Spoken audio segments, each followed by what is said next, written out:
For your promise is yes and amen. You will do great things. God, you do great things.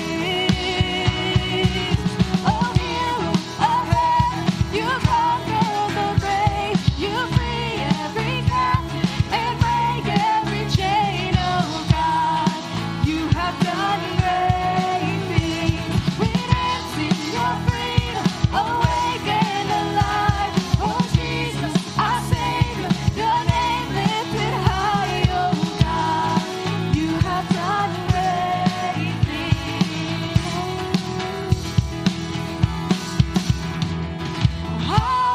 Hallelujah, God, above it all. Hallelujah, God, unshakable. Hallelujah, you have done great things. Hallelujah, God, above it all. Hallelujah, God, unshakable. Hallelujah, you have done great things. You've done great things. Oh, hero of heaven, you conquered the grave. You free every captive and break every chain. Oh, God, you have done great things. We dance in your freedom, awake and alive. Oh, Jesus, our Savior, your name lifted high. Oh, God, you have done great things. You have done great things. Oh, God, you do great things.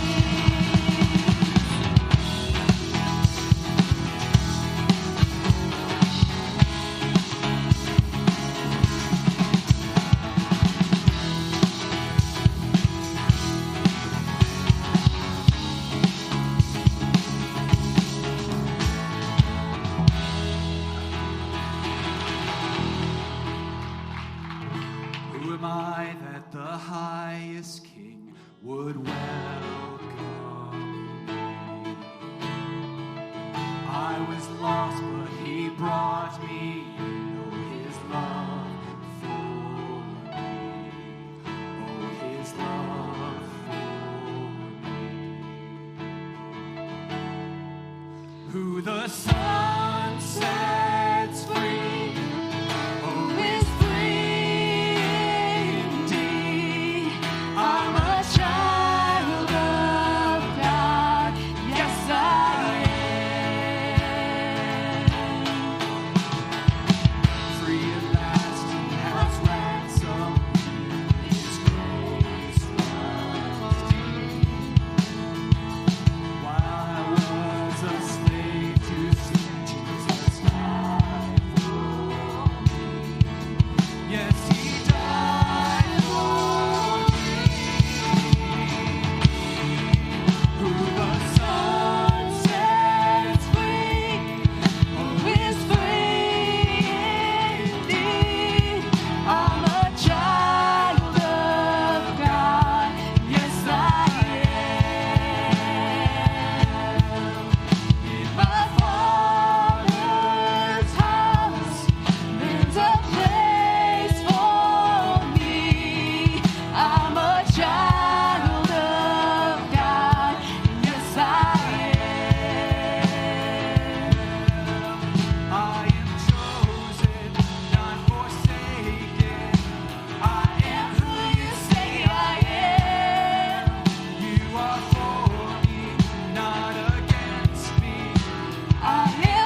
In the darkness we were waiting, without hope, without light, till from heaven you came running. There was mercy in your eyes, to fulfill the law and prophets.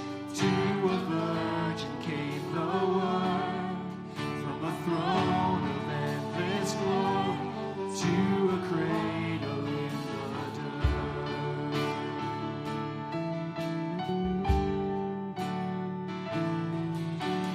Praise the Father, praise the Son, praise the Spirit, three in one.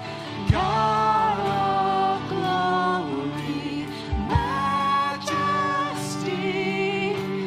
praise forever to the King of Kings.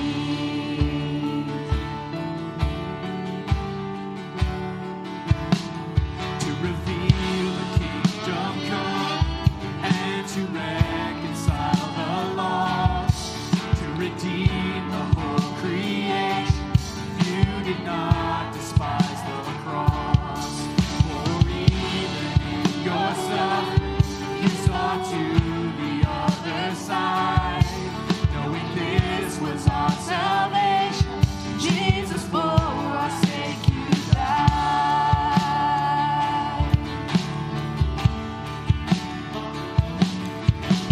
Praise the Father, praise the Son, praise the Spirit, three in one.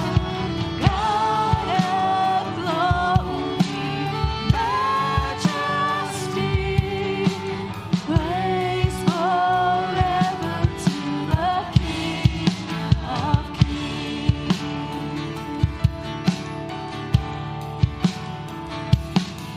And the morning that you rose, all of heaven held its breath, till the stone was moved for good, and the Lamb had conquered death. And the dead rose from their tombs, and the angels stood in awe, for the souls of all who come to the Father are restored. The Church of Christ was born, let the Spirit lit the flame. Now this gospel truth of old shall not need, shall not faint. By His blood and in His name, in His freedom I am free. For the love of Jesus Christ, who has resurrected me.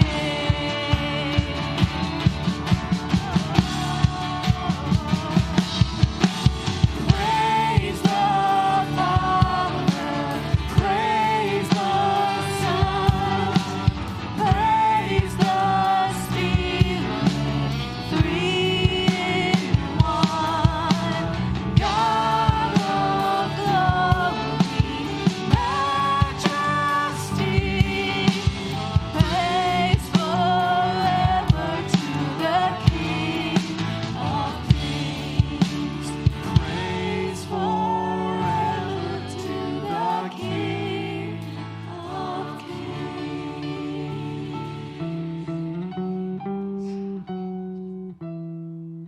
Lord God, we are so grateful to praise you, the Father, the Son, and the Holy Spirit. Lord, thank you for sending your Son Jesus here to this earth to conquer death, that we would be resurrected with you, and in the end to have new bodies and a new heaven and a new earth.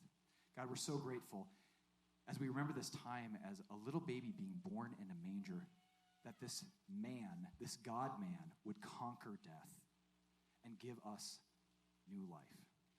It's in your Son's name we pray. Amen. I'd just like to point out one thing. Have you noticed there's a saxophone back here? How about that? This is Lisa, everybody. This is her first Sunday with us. Isn't she great? All right.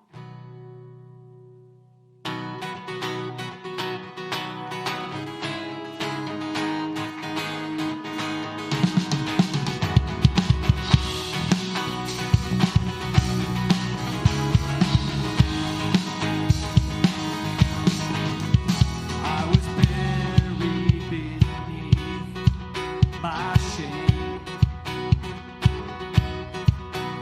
Who could carry that kind of weight? It was not true till I met you. I was breathing but not alive. All my failures I tried to hide.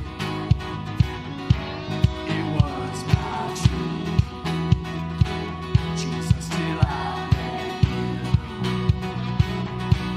You called my name, and I ran out of that grave, out of the darkness into your glorious day. You called my name, and I ran out of that grave, out of the darkness into your glorious day.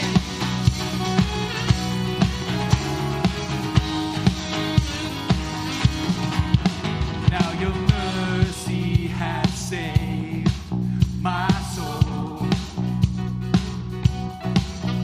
Now your freedom is all that I know.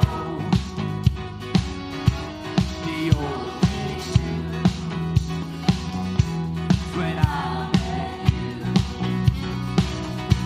You called my name, and I ran out of that grave,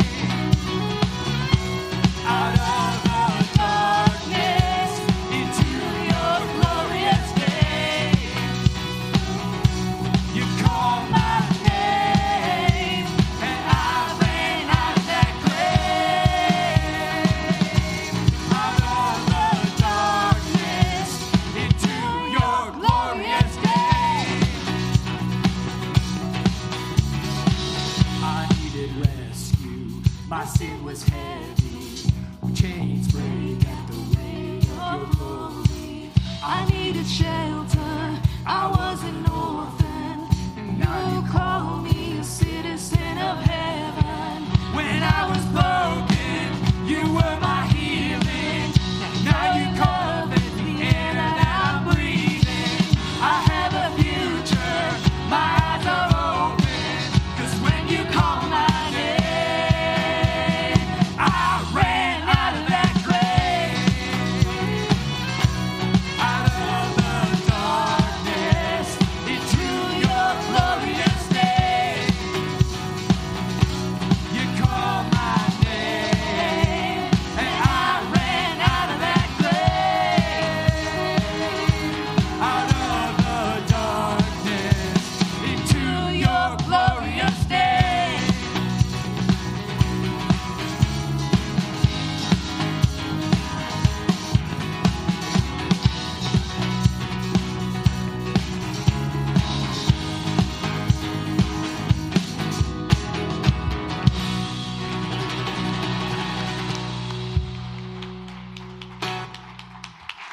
Good morning, Mount Helena Community Church. Thank you, worship team. Was that awesome or what? Great time in worship this morning. And I mentioned this last week. I'm going to mention it to you again. But, some of us grew up in traditions where dancing was sacrilegious. But do you know that's not a biblical view? Worship includes dance and singing. People like David, it says even God dances over you. Can you imagine? God is a delight, and he delights over you. And so when we worship, engage. You don't have to dance, but I'm encouraging you, engage with all your heart in worship. It's not just about singing songs, but it's about celebrating who God is and what he's done for us. Amen? Amen. How are you this morning? Good. Wow. There is caffeinated coffee out there in the lobby, and I've used that joke too many times. I need to stop. I'm glad that you joined us this morning. If you're a guest, my name's J.R. Quigley. I'm the senior leader here at Mount Helena. And we do have a welcome packet for you out there at the Welcome Center. You can pick that up. It tells you a lot about who we are. But if you're feeling brave enough, I would like to invite you to join me immediately after the service in this little room here in the corner. We call the Fireside Room. We have a little gathering we call Link, and it's for those of you that are new to the church. You've been here, maybe this is your first Sunday with us. Maybe you've been coming for a month or so, and you just want to learn a little bit more about the church. I host maybe a 10 or 15-minute meeting right over here where I talk a little bit about who we are as a church, and it's just an opportunity to meet as well and hear a little bit of your story and what brought you here. So I would encourage you, if you're new to the church or if it's even your first Sunday, you're sure welcome to join us there for a brief meeting. I promise I won't sell you a timeshare. It's just an opportunity to get to meet. That was funny. It's okay. You can laugh. I've been gone several weeks to South Africa, and I'm going to have to get you used to my sense of humor again, I see. A little dry. I do have a couple of announcements I also want to mention to you this morning. We do have a Christmas scavenger hunt coming up on Wednesday this week, and it's going to be at 6:30 right here at the church. Who did that? Come on, more of that. Woo! Yeah, you guys getting your Christmas on, I see. We're going to have a scavenger hunt where you come here, you get some hot cocoa, you get a list of things, and you're going to go out into the community and hunt for those and hopefully win some prizes. So you want to be here Wednesday at 6:30 to kick that event off. I'd encourage you to join us. I am told there are some legit prizes. So I don't know what they are. They didn't tell me how much money they spent, so should be good. I also want to mention that we have a New Year's Eve party and a New Year's Eve breakfast coming up. So Christmas is on a Sunday. We're having a Christmas Eve service, but New Year's Day is also on a Sunday. And so instead of having a traditional Sunday morning service like this, we're actually just going to come together as usual, but we're going to just do a big breakfast together in a time of fellowship and hangout. So I would encourage you to do that. But the night before, we're also hosting a New Year's Eve party right here at the church. And this is something we are outreaching the community with. There's a lot of marketing stuff going on out in the community to bring people in for a family-friendly New Year's Eve party from 6 o'clock to 10:30. And if you need to ask me what day that is, we can talk after the service. All right. A couple of things, too, I want to celebrate. Hey, I want to tell you guys, great job with the Salvation Army boxes. We got those Salvation Army meal boxes, and they've been filled, and gift cards have been added to them for things like turkeys or ham. And so we appreciate you participating. There are, today's the deadline to have those in, but there are 3 empty boxes out there, or at least there was before service started. If you are willing to grab one of those and have them back by tomorrow, we will extend the deadline to tomorrow to have those in. So we just got 3 left. So you guys did a great job with that, but we got 3 more. So if you're willing to grab one of those on your way out and return it by tomorrow here at the office, we would greatly appreciate that. So well done, church. That's an exciting way to serve the community in a very practical way. I also want to celebrate. I'm a little bit jealous I'm not back in the kids' ministry today. They are they're making cards, banners, various things for the Touchmark living facility here in town. So we really appreciate that our kids are serving the community and reaching out in that way. So I just wanted to make sure you were aware of that and could celebrate that with us. What a great way to brighten up their Christmas over there at Touchmark. So appreciate that. Lots of announcements this morning. I'm glad to be able to share with you. I haven't been up here in the pulpit for a few weeks. I wasn't preaching here, but I was preaching elsewhere in other parts of the world. So I want to share with you as a church a lot about my trip. I was in South Africa, but I also want to share with you the other people that we support in the area of missions or outside of this church. And I want to talk a little bit about that, about vision for it, as well as sharing stories. I got a lot of photos to go through and things like that. So I want to begin with a verse, Acts chapter 1, verse 8. A lot of times we can get into an insular mentality where we think, well, there's plenty of work to do locally. We'll let the rest of the world worry about themselves. But the problem is that doesn't line up with what we see as examples to us in the early church or how God designed the gospel to be. And after Jesus had after he had resurrected and he was about to ascend in heaven, in Acts chapter 1, verse 8, he says this to his disciples, "But you will receive power when the Holy Spirit has come upon you." And we know that happens in Acts chapter 2. The Holy Spirit comes. "And you will be my witnesses." What does it mean to be a witness? Telling the story. You've seen me resurrected. You know my ways. You know my teaching. You know the covenant I'm establishing with my people. You are my witnesses. You're the ones that are going to talk about this in Jerusalem, which is the central area where they were. It's the main city locally. And Judea, which is the area around Jerusalem. And Samaria, another area nearby. And to the ends of the earth. Where are the ends of the earth? Any flat earthers here? Don't raise your hand. We're the end of the earth. What does that mean? I mean, Montana is about as far away as you can get. There's some other parts of the world that are a long ways from Jerusalem where this story of the gospel began. This gospel was designed to go to the ends of the earth, a worldwide movement, something so powerful that it wouldn't stop when it was launched that day. The Holy Spirit came and Peter preached the message and the church exploded, and it's been going ever since. And it's happening right here today. Isn't it amazing when you stop and consider the couple thousand years that this has been going on? This gospel keeps changing and transforming lives all over the world. We are a part of a global movement, not just a local church. That's a big part of it, but we're also part of a global movement, and that's what I want to focus on today. Paul is sharing an account with the Romans, and I just threw this up here to show you some of his heart and perspective. And he says, but now, since I no longer have any room for work in these regions, let's just pause and think about that for a second. Paul had worked so hard, there was no more work for him to do in those regions. Are you kidding me? Wow, it must have been a powerful thing that was going on. And since I have longed for many years to come to you, he's talking about the church in Rome, I hope to see you in passing as I go to Spain. If any of you are familiar with your map, you know that you have to go through Italy to get to Spain from Jerusalem. He had his sights set on Spain. He was headed to the outer edges of the known world at that time. We don't know if Paul actually ever made it to Spain. The Bible doesn't say. Some people think that he did, and some people don't think that he did. He was eventually killed in Rome. We know that. But what's the deal here? He's saying, I've done all this work in this region. I want to come to where you are. I want to go beyond where you are into Spain and to be helped on my journey there by you. So we see that there's this situation where these guys that are going into the world, they're being helped by the local churches to accomplish their mission. Once I've enjoyed your company for a while. At present, however, I'm going to Jerusalem.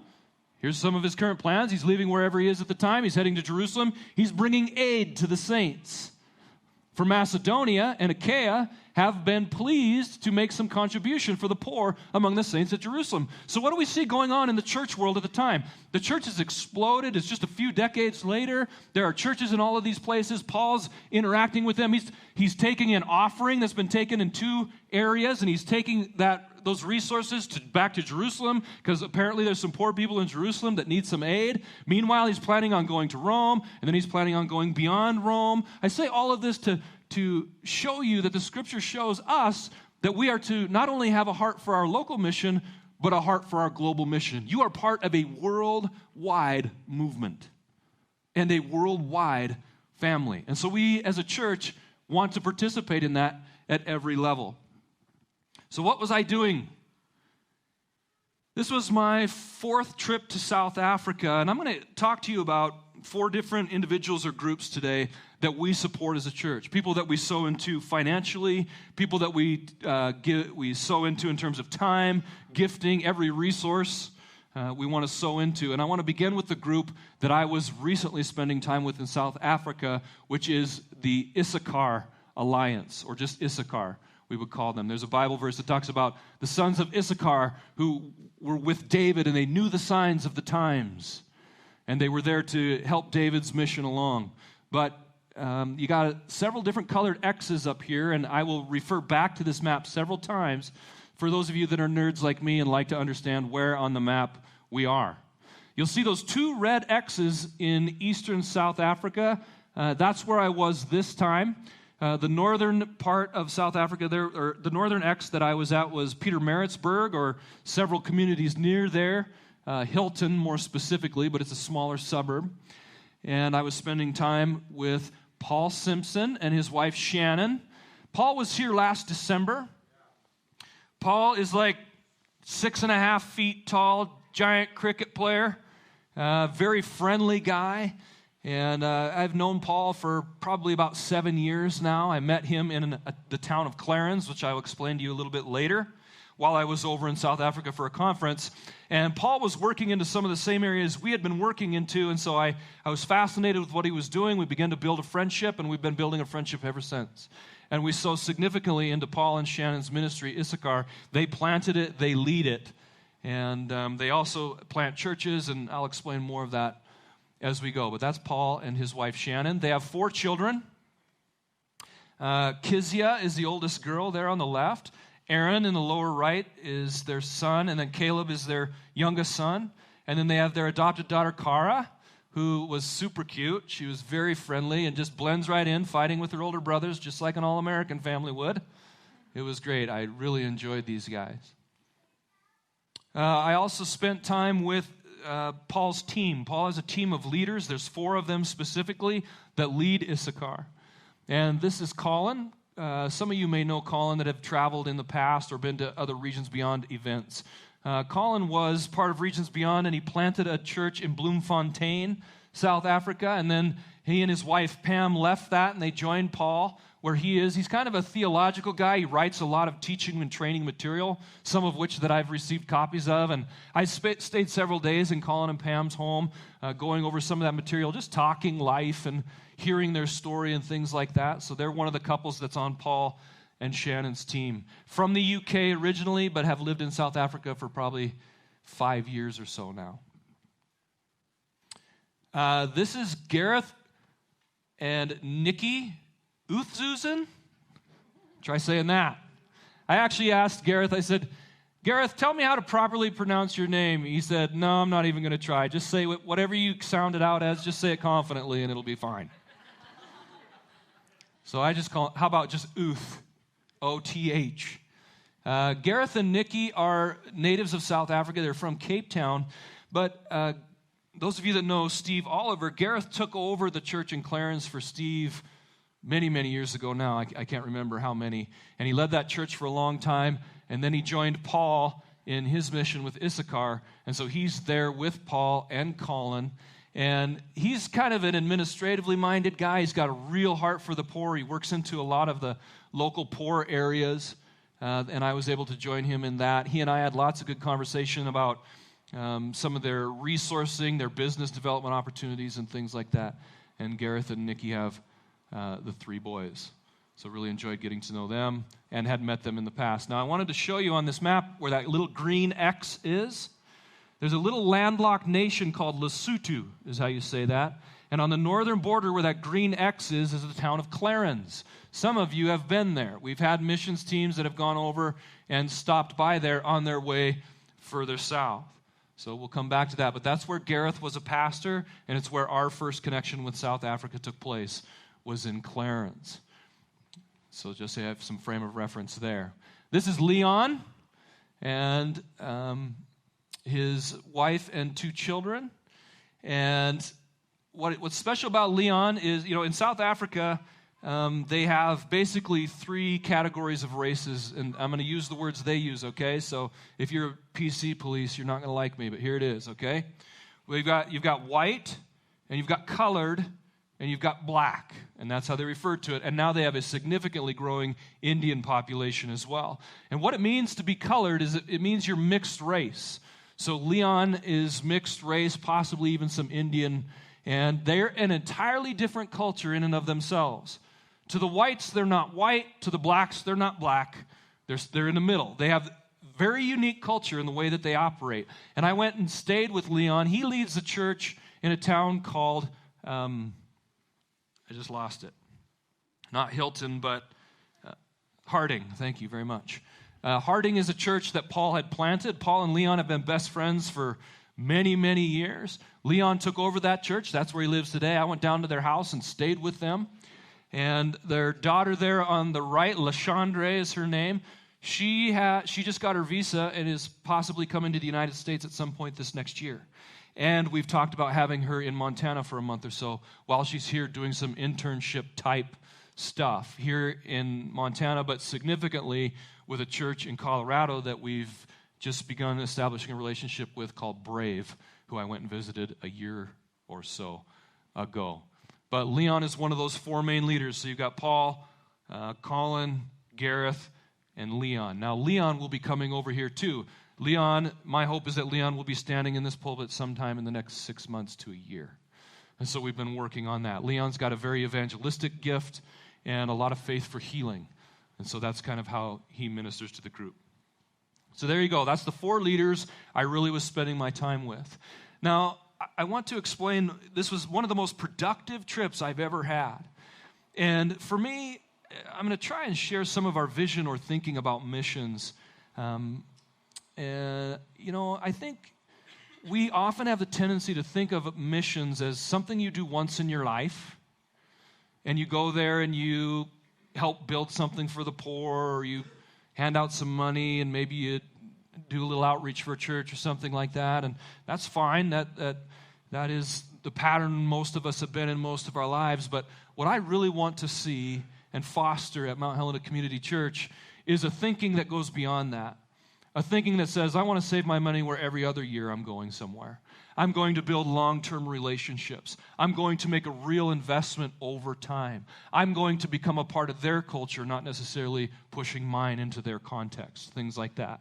Because when you go to a place like South Africa, it's been influenced by Western Europe and America for many, many, many years. And imposing Western ideals or thought does not necessarily carry very well in their context. So we have to adjust and adapt and raise up local indigenous type leaders in order to better reach the tribal groups, the different parts of Africa, and that's what Issachar does. Paul has had, God's just blessed him with these opportunities where he meets different pastors and network leaders that are African guys, and he begins to come alongside them and help them in their journey with training, with some resourcing, with helping them get businesses up and going to help support their ministry. Because so much in South Africa, and really a lot of the world, is the white guys in charge. And it can be very difficult once you get stuck in that pattern to bring indigenous peoples into the positions of leadership, and the church hasn't been any different. So after hundreds of years of influence, it's still a major, major issue in other contexts. It's one of the most challenging things when you go to another nation on a mission trip is getting your mind around their cultural context and trying to understand it. And you go, boy, if you just do this, or you just think like that, or you just be like this, you could fix this, but it just doesn't work that way. And so we go in to serve. We go in to build long-term relationships. All of these people that I'm going to show you today that we support as a church, we believe in building a two-way relationship. We will influence them with some of our support, but they will influence us with theirs. When you see Leon's gift at work, you will understand. It goes both ways. Americans are needy in a different way. That's so true. Americans are needy in a different way. And we can benefit from their gift significantly. But it can be very, very difficult to navigate. So we need to be working with people that know how to bridge those gaps, which we do not necessarily know how to do. So we partner with people like Paul. This is what it looked like when I got there. Fog. Fog and more fog. Not far off the coast, this part of where Paul lives, they grow avocados, they grow macadamia nuts, things like that. It's beautiful. And it's one of the ways they're looking at resourcing their ministry is by purchasing property and raising avocados, and they've got all the connections in place. They're just working towards using that as a way to support Issachar as a group. By the way, all those leaders support themselves. They've come up with ways, whether it's partly through donation from groups or whatever, it's not the organization that supports them. They're running their own businesses, they're investing in things, they're trying to support themselves as a part of their ministry, because the churches aren't particularly wealthy. This is Paul's house. Just a picture. You can see it's beautiful and green there. I thoroughly enjoyed it. I was very sad to come home and look at all this snow on the ground. To give you a picture of what goes on in Issachar so that you can kind of understand what I've been learning and why I'm so excited to continue to invest in these guys. That bottom row of blue blocks, that's the Issachar ministry. You've got local church, which includes Freedom Church that we had a team went over and helped them get launched. Some of you remember this. A few years ago, we sent a team to help Freedom Church get launched. I spoke in their church one of the Sundays that I was there. They also have the church in Harding that Paul planted. I also spoke in that church the previous Sunday. They're part of the support network in Issachar. They've got a support team, which is those 4 leaders plus a couple others, I think, coming on. They've got a training center there at Paul's home that's being developed and working on. What they do is they bring pastors, and we're talking not just South Africa, all up the east coast of Africa. They got a lot of work in, they call it Tanzania. We call it Tanzania. It's Tanzania, okay? So that they go there. They're in Mozambique and some other nations. I'll show you on a map here in a little bit. But every one of these orange circles represents somebody, a person leading groups of churches. There are thousands of people represented in this circle. You got Zakile, Leon, Fabian, Pat, Calmito, Zenas, Kamole, Philip, and Cyril. And they all lead entire groups of churches from where they're from. These are guys who got saved and planted churches, and then they just start walking to the neighboring village and they plant churches. And we're not talking 10 people.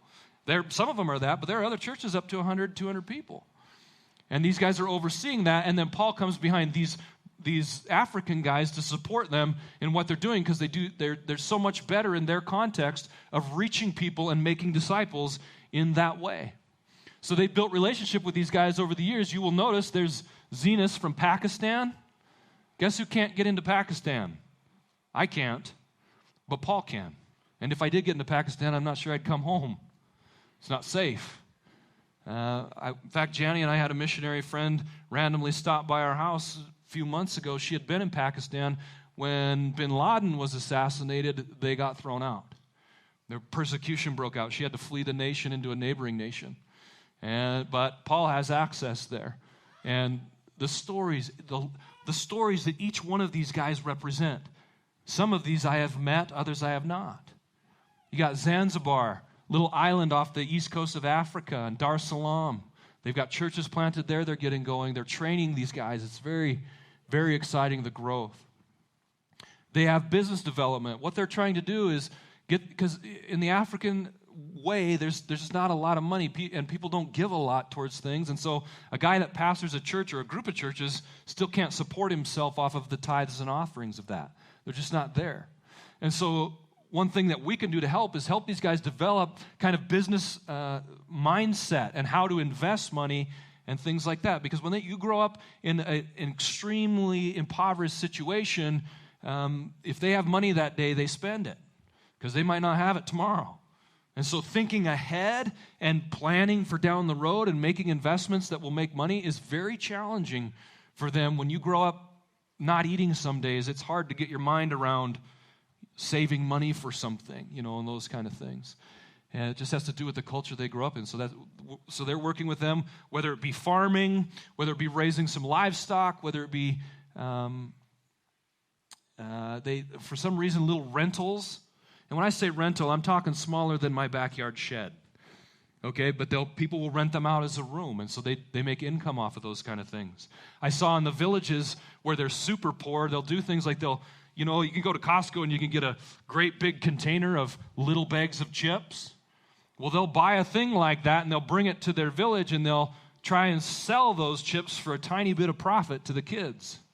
For like R1 you can get a bag of chips, it's just interesting and challenging. So they got stuff in Pakistan. They say Pakistan, and there's one that's not up there. Developing in Myanmar, again, another place that can be difficult to get into. They're doing a lot of Zoom training and things like that. It's just real on-the-ground, day-to-day discipleship and development, and I love it. This is Leon and Brian, the youth pastor down at Harding. I spent a lot of time with them, and looking forward to having Leon here. I was able to visit with the youth ministry one night. They do load shedding there for electricity, so there's a certain number of hours every day that there's no electricity, which can be very frustrating. I mean, if you can imagine, and this is exactly what happens, we're having a service right now and all the electricity shuts off. So we all pull out our flashlights and magnetic one and put it on the ceiling or hook it up or whatever and just keep going. And that's what they do. And they have to plan around that. They do know when the power is going to be shut off, so they do that kind of thing. This was a church in Harding. Again, just beautiful. There's evidence I actually did preach. I'm not lying to you. So after my time in Harding, I returned to Hilton, and I did a leadership getaway with their leadership team. This is why this was so productive to me. I spent 3 days with their leadership team while they're planning next year. They're talking about their finances. They're talking about new church plants. They're talking about how they're going to handle these different nations that they're investing in. Each one of those guys kind of has their own spheres of influence within that, places that they're spearheading into. I mean, it just blew my mind. It's very much not how we operate here. And so I was trying to glean some things for vision for the United States or for our context that might help us. But we spent several days planning a big, beautiful farmhouse we went out to and stayed. Yeah, those are flowers. I don't know if you forgot what those are by now, but beautiful area that I was in. So we sat at this picnic table out on the porch and did lots of planning. You can see there's Paul there on the right, and if I were to go counterclockwise, you got Gareth, Colin, Leon, and then the gentleman on the far left, his name is Oliver. And Oliver is a pastor in that little tiny nation of Lesotho, one of the poorest nations in the world. And it's very, very rural and very little opportunity. But he was an engineer in Zimbabwe and felt God called him to be a pastor in Lesotho. So he left that behind with his family and packed up his family. He's got 2 little boys, and they live in a hut with no electricity in Lesotho. And so he gets his little solar panel out and charges his phone. About once a day, he has an opportunity to shoot out some texts to people like me who are in touch with him to say, hey, how was your trip back to the U.S.? Praying for you. Just thinking, man, I'm praying for you. You're living it. So we had a great time. We were looking at some of their theological training and things like that. There's Oliver, real prophetic gift, just in prayer. We spent a couple hours every morning in the Word and in prayer. It was just a sweet, peaceful presence of God time we had, and that was as refreshing to me as anything. Somebody did let me get a hold of the whiteboard for a while. I'm not sure if it's a gift, but I loved a whiteboard, so we started talking about some of their financial situation and how to generate funds and things like that, and so I nerded out with them for a while. And I know that doesn't make sense to you, but it does make sense to us, so there you go. I was able to participate with them on some of their planning. Just some scenic pictures here. There's a eucalyptus tree. They're developing theological training that fits more of an African context, as well as translating it into other languages.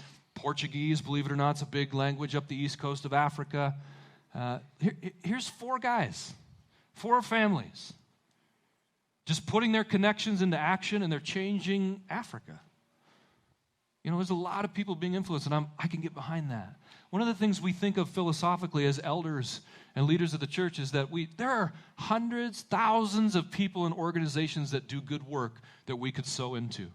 But our objective is to build a relationship, an accountability back and forth, an investment back and forth.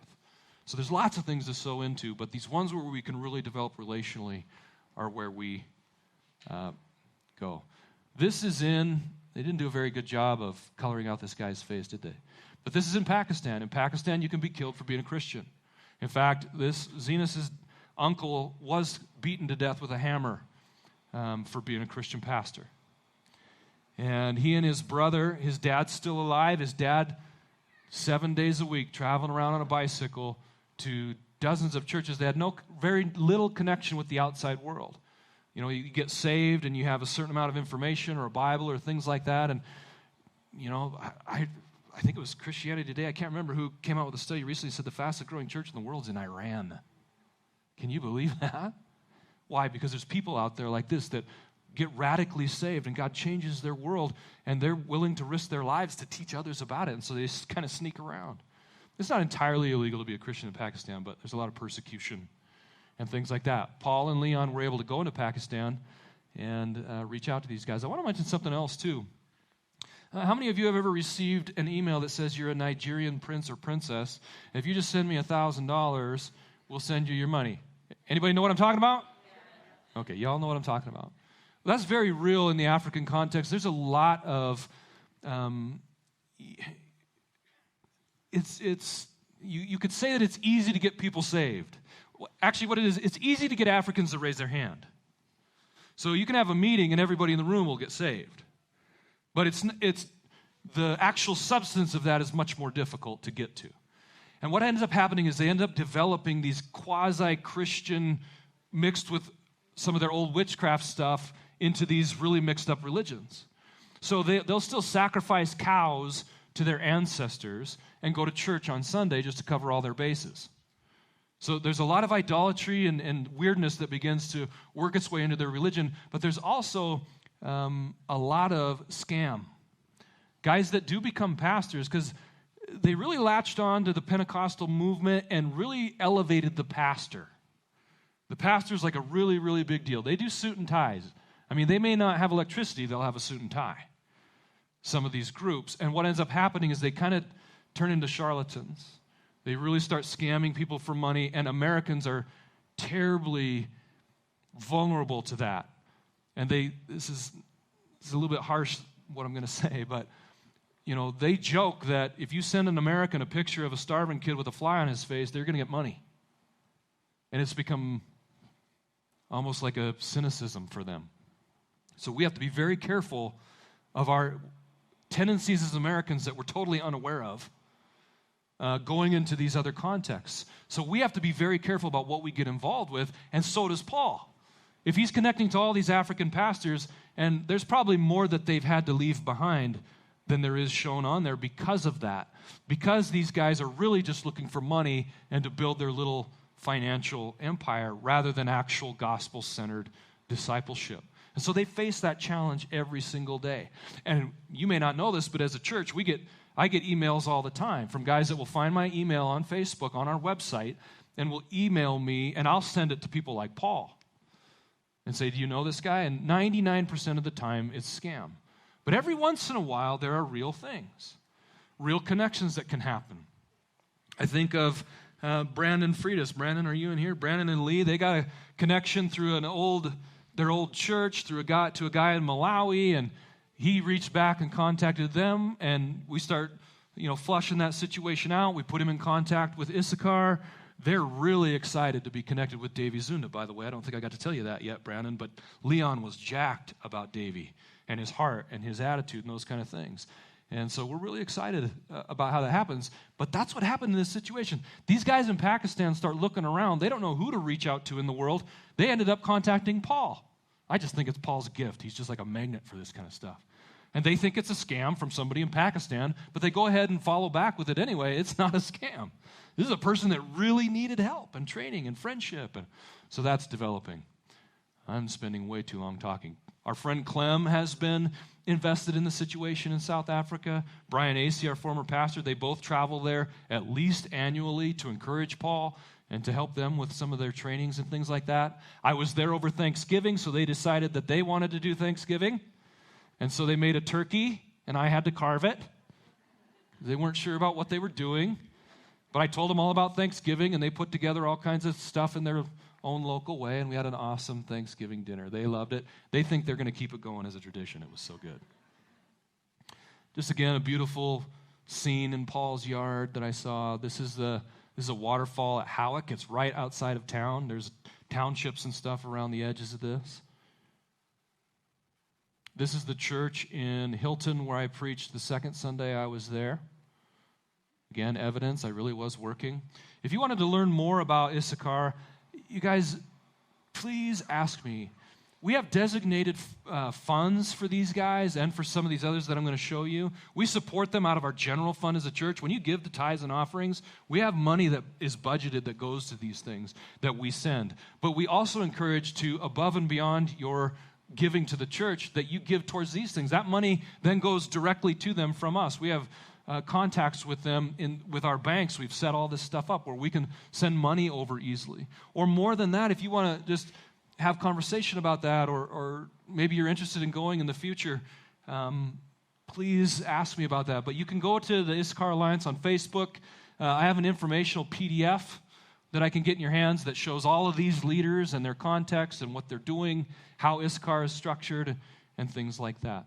I also want to mention something just for our heart as a church. I said, I want to get to a place where a mission trip isn't a once-in-a-lifetime thing that you do, but it's something that you consider doing on an annual or semi-regular basis. Like COVID shut us down for a couple of years, but we're re-engaging with doing multiple trips. We've got a crew going to South Africa. It sounds like it's coming together. I'm understanding for maybe April or May. Is that right? In May, yeah, and I'll talk about that in a few minutes if I have time. By the way, Nick, I'm going to go ahead and skip that video so I don't have time for that. Okay, also, we go way further north into Central Africa and a tiny nation that I've circled there to the west of Tanzania called Burundi. And Burundi and Rwanda are right next to each other. By the way, those of you guys as Americans would think Rwanda, that's where all the genocide and stuff happened, right? Yes, and it is. And you know what one of the most secure and safe nations in Africa you can go to today is? Rwanda. Can you believe that? They've totally turned it around. They have museums against the genocide or talking about the genocide. That'll never happen again, that kind of thing. They really turned the government over and things like that in Rwanda. But we're talking about Burundi, just south of there, who has not recovered so well. It's been a very difficult place. And you will know Donna Bloomfield. Donna's been here. She's spoken on a Sunday morning, although it's been a number of years. I continue to make contact with her. Some of you continue to support her. We send her finances on a regular basis. She's got a nonprofit organization based out of England. She went from England to Burundi as a teacher many years ago, and it caught her heart. And so then she goes back down there, and she is teaching them about farming. They're developing farming. They're now raising enough food to feed themselves for a year. Some of these families are. In the midst of that, some churches are getting planted and going. And so that's amazing. There's a 5-minute video on Donna's website, which I can't show you now because I don't have time. But you're going to want to check that out. And I'll give you the website here in a second. Here's a couple photos of the kids in Burundi. Burundi is often listed in the bottom few poorest nations in the world. I can't wait to get Donna back over here. If you want to learn more about Donna or connect with what she's doing, I just was Facebook chatting with her yesterday, asking her any new news or things like that, kind of questions. She's on Facebook, Donna Bloomfield, hopefortomorrowglobal.org. And please, if you have questions about this, please contact me. I want to keep getting behind these guys and supporting what they're doing. They're out on the front lines, taking the gospel and real life change into these places where it's very, very difficult. You guys know this guy. This is the good doctor, as I sometimes call him, Dr. Clem Ferris. Clem is a longtime friend of Mount Helena Community Church. We support Clem on a regular basis here. Why? Because Clem travels all over the world strengthening leaders. He is an in-demand conference speaker. He just got back. I just confused myself earlier. Where is this? Anybody read that and tell me where that is? No, you can't. Someone say Taiwan? I couldn't remember I think it's Taiwan. It's Taiwan or Thailand. I got them mixed up. Sorry. They probably wouldn't appreciate that very much. But Clem travels the world. Rich Gao is kind of a protege of Clem from North Carolina. They went into Taiwan. They hadn't been there in over 20 years. The church has exploded to tens of thousands of people. And they're planting churches all over the region and into the neighboring nations. Clem has stories. One time he was chased out of a conference center in China and had to hide in the mountains overnight. The Chinese government came in and with bulldozers and leveled the entire conference center where they were meeting. He doesn't come off that way if you just chat with him or he's here preaching. The guy's got stories and he's got connections, and we really believe in the work that he does on a global scale. So we support Clem very much, and we have him here once or twice a year. He'll be here in the end of March this next year. He's also a part of Manna University. Cassie's been there. Nick's been taking some classes from there. That got started with some of Clem's friends over in the North Carolina area. That's one of his friends there on the left who actually just recently passed away. So Clem's involved with that. And there's our good friend Brian Acey, former pastor of our church. With Clem, they were down in Bozeman. They work together in the nations. Recently, it's only been South Africa together, but Clem has taken Brian a number of times into other places to make connections. And Jason actually has traveled with Clem as well many years ago. So Clem is getting the work done all over the world. And Paul and Issachar Ministries brings him in also as a person to support them on a regular basis. So we support him. You may remember Josh Cook being here a few years ago as well. He's now, I better not say for sure, but their group planted a church in Port Elizabeth, South Africa, where we have been. Clem also wrote the book Stewarding Prophecy, and we use that here. So you can learn more about Clem Ferris at clemferris.com or on his Facebook or Instagram. Connect with him. He gives out a newsletter on a regular basis. Every month we get newsletters from Clem. Where is he traveling? What can we pray for him for? What are some of the needs in the areas where he's going? Last one I want to mention today is Village South Africa. This is, number of different connections here. My father-in-law was my original context for this, connected with a guy that owns a ranch and does hunting in South Africa, but then he was going out into the rural areas and doing ministry. He was involved in a local orphanage, and then some of you guys latched on to that. We got the Sioux-Timers, the Voights, the Quigleys. They got getting connected with Rufus and Village South Africa, and they do a lot of work in different ways there. So if you look at my map again, you look at the two blue X's along the southern coast. The northern one is an area called the Transkei, near a place called Lusiki-Siki. Very, very poor part of the nation. We've done helped with soup kitchens and building projects and things like that. The southern X is where Rufus lives. There's an orphanage there. There's a couple others in the area. There's lots of things that they do there. These are some older photos that I had because I didn't have any up-to-date ones, but there are these, we call them mamas. And they're ladies in these villages that just keep an eye on the kids. They get malnourished. They need education, things like that. They assist with that. There's our very own Becky Voigt there in this photo. This is Mama Nomakaya. She's one of the other mamas that we have helped in the past, and they're over there getting it done. We've sent teams over there. You will recognize some of these friendly faces.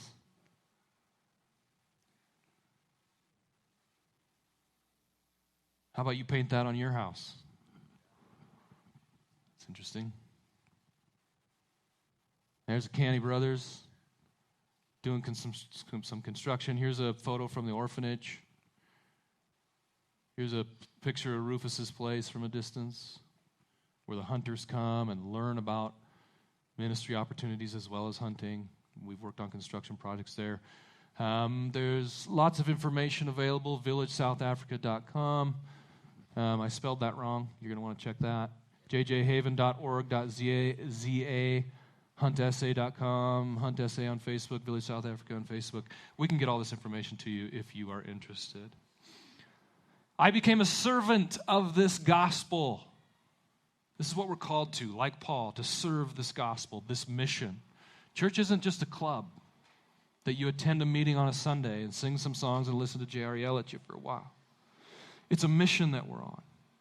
It's something that's going to go on until Christ returns. It's introducing people to hope and to truth, good news, to life transformation, to a spiritual rebirth. You and I are a part of that mission in all kinds of ways. Even if it's given a little bit of money, but more than that, I want to encourage all of you to consider, how do I get more involved? How do I build connection in the nations? How do I go on one of these trips? And so I hope to be able to continue to provide opportunity for you by the gift of God's grace given me through the working of his power. Would you stand, please? I covered a lot of information there, all to let you know that we have a heart for the kingdom in the nations as well as locally. And I probably haven't updated you enough in recent years on this, but we are very active in working with individuals that are really doing the work in other places as well. Before I pray for us this morning, I also want to let you know remind you that we do have a link right after the meeting over here. So if you're new and want to join me there, please do that. Also, we are hosting Lowell Bartle's Christmas party for the developmentally disabled this Thursday, which means we need to stack all these chairs in order to make room in here for that to take place. So after we close this morning, if you would consider helping us stack these chairs 4 high, that would help us out a ton to prepare for Lowell's party on Thursday.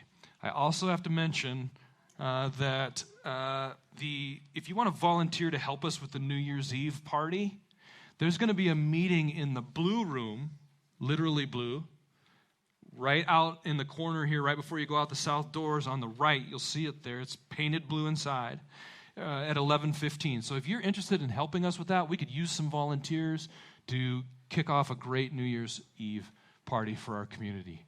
So if you're interested in that, please stop by there. Let's pray. God, I just first want to thank you for the opportunity. I never dreamed that you would use me or my family or anybody I knew to do something in other parts of the world. I'm amazed. I thank you that we have this opportunity, that we have friends, that there are real productive discipleship works going on all over the world that we can be a part of and we can help with and fuel this mission that you launched all those years ago to see the gospel go to the ends of the earth. So God, I pray that you would continue to lead us as a church, fostering a right attitude, a right perspective, a right heart in terms of generosity and how to interact with other cultures and how to just embrace other types of people all over the world. God, I pray that you would find us faithful with those connections. And God, you continue to open doors and that we also would be influenced in our own local context in positive ways by our friends that are doing the work, taking risks, living on very little in some cases, all around the world.